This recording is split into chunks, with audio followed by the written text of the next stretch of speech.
Alright guys, this is sakutin natin for today's vlog.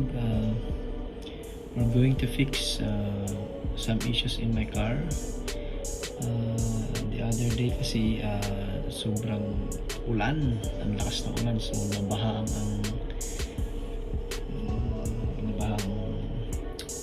dito sa amin sa bandang Silverado.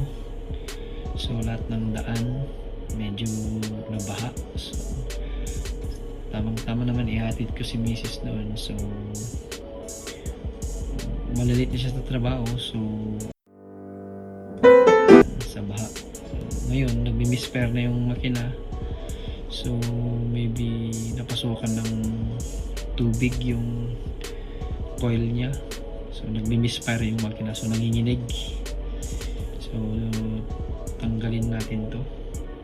It's my first time to open this engine, so very dirty. Look at that.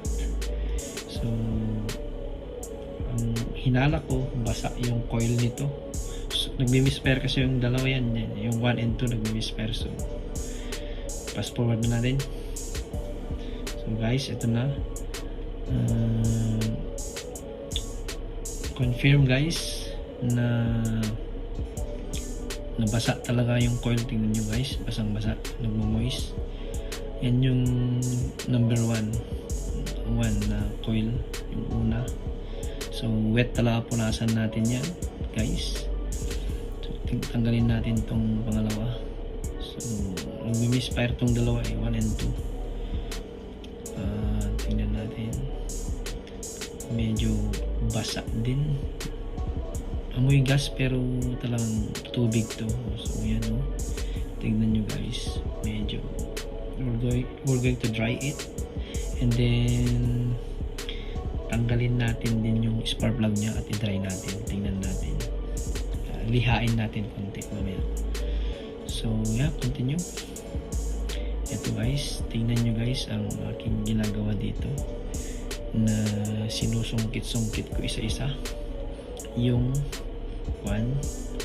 yung cord na papunta sa coil. Para ito, tinanggal ko to. Be careful lang guys kasi plastic to. So I use a flat screw to take it off, the connection from the coil to this socket. So be careful lang guys because this is plastic. So yan, i-continue natin, tanggalin isa-isa yan. Tapos yung spark plug nya, tanggalin natin isa-isa rin at linisan natin. So yeah, napakadumi ng makina ko ngayon ko lang binuksan to guys. So linisan natin lahat yan. Yeah, well, let's continue guys. So nagmi-misfire to guys, kasi nagmi-misfire kasi nabasa talaga. So ganun ang kanya. So makikita nyo dito guys na pinas forward, naka time lapse yung video dito. Ang ginagawa ko dito guys is like tinatanggal ko isa-isa yung coil. Yung una muna, number 1 muna, tinanggal ko yung coil, tinanggal ko yung spark plug, lininisan ko, tapos liniha ko konti yung yung tip ng spark plug, konti lang para man. So tingnan nyo yung itong nakuha kong spark plug sa una, basa talaga, basang-basa talaga. Tapos nasunog yung tip ng spark plug, yan, basa. Yan, sunog yung tip. So liniha ko konti yan. So guys, continue natin dito sa video ko na to. So lininisan ko yung spark plug, tapos liniha ko konti, tapos susuli ko yan.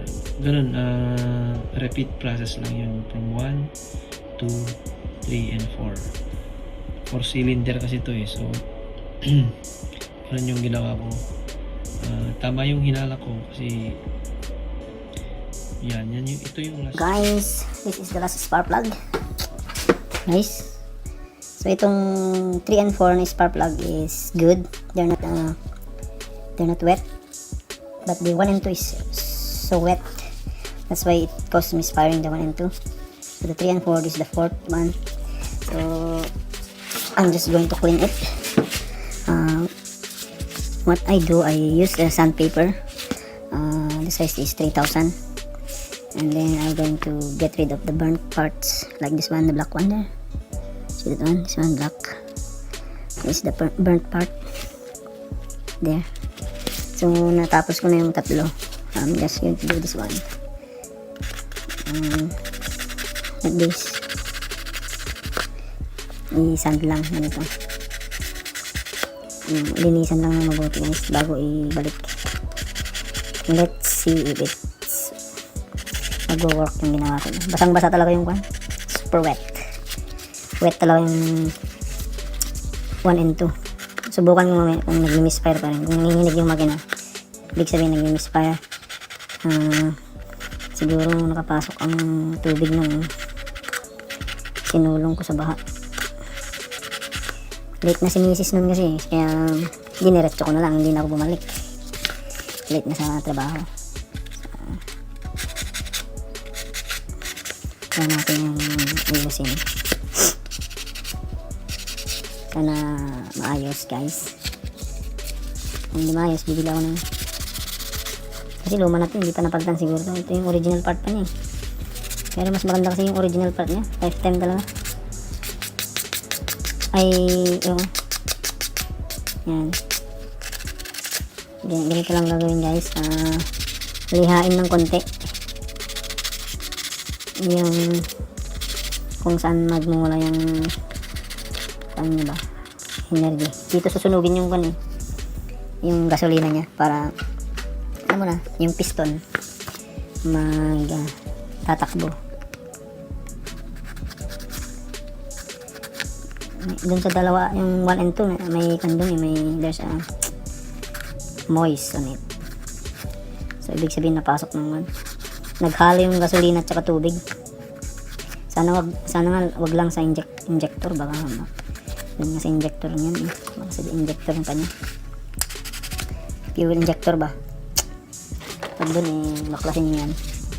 Patuyuin. Tingnan natin mag-misfire pa. Baka dyan sa fuel injector. Pag dyan sa fuel injector, baklasin mo yung patuyuin. Tanggalin yung tubig-tubig dyan. Isalpak ulit. Kung gagana yan, pero kung hindi gagana, palitan, of course.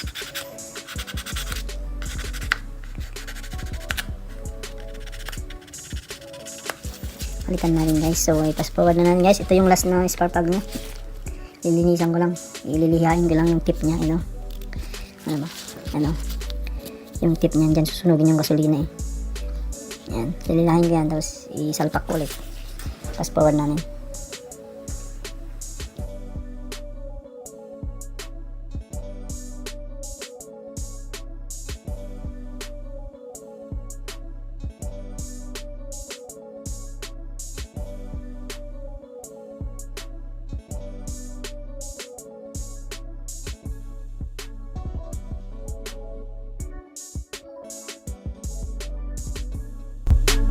So guys, nakabit ko na, naandar ko na. Tignan natin kung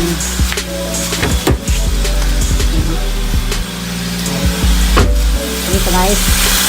So wala namang no vibration guys. So yung tatanggalin mo to, yung magugutin mo to, magbabibrate, diba?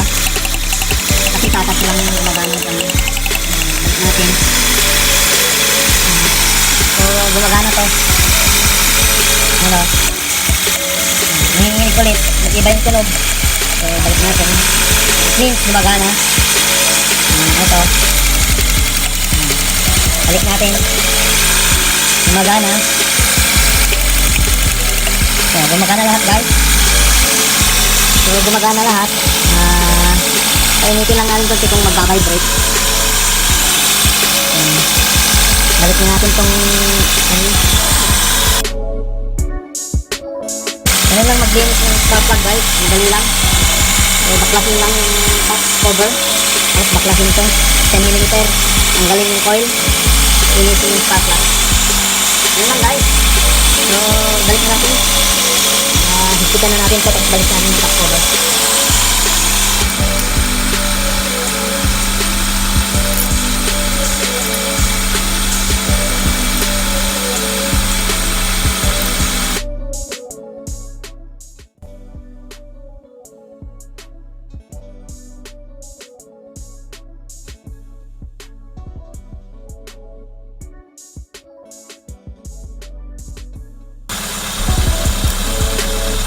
Alright guys.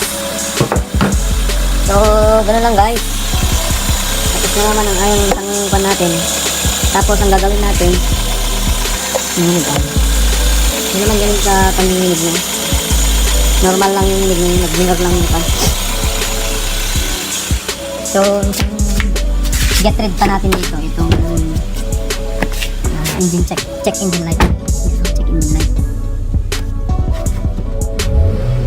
So, may ikon ako dito. Tawag nila. OBD. Ito ang OBD. Saksak lang natin yung dito. Tayin natin. So, yung OBD dito. Port OBD po. Diyan. Dito. Madilim lang man. Yung puti dyan. Diyan. Ginagawa ko. Bakit ganyan? Yun.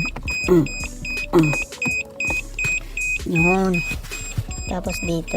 Okay. May 6 codes oh. Nalagdag niya. Mid codes. Ba't ang maliwanag naman dito? Shell maliwanag ah.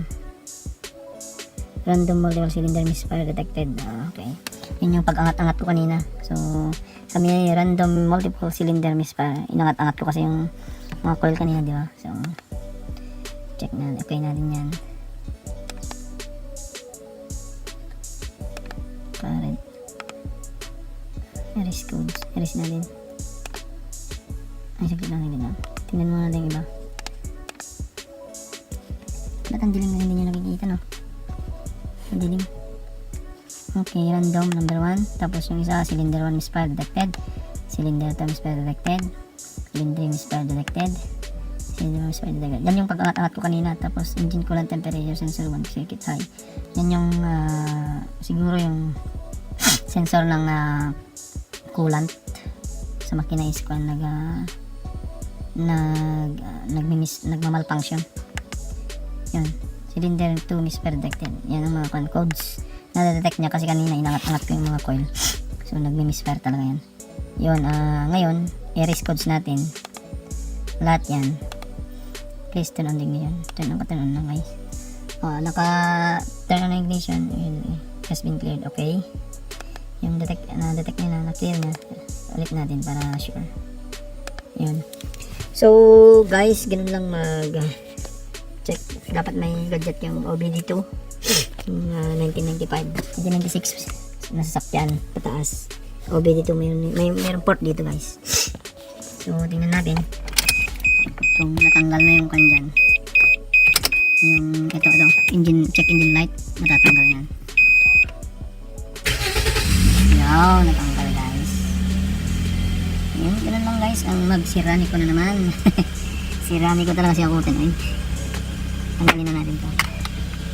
OBD2 na to. So, ganun lang guys. Sana hindi ba? Patagalin natin na panda rin. Tingnan natin kung manginginig yung magkala.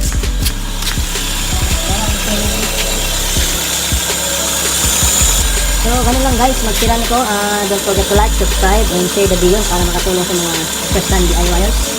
Thank you so much for watching guys. Bye bye!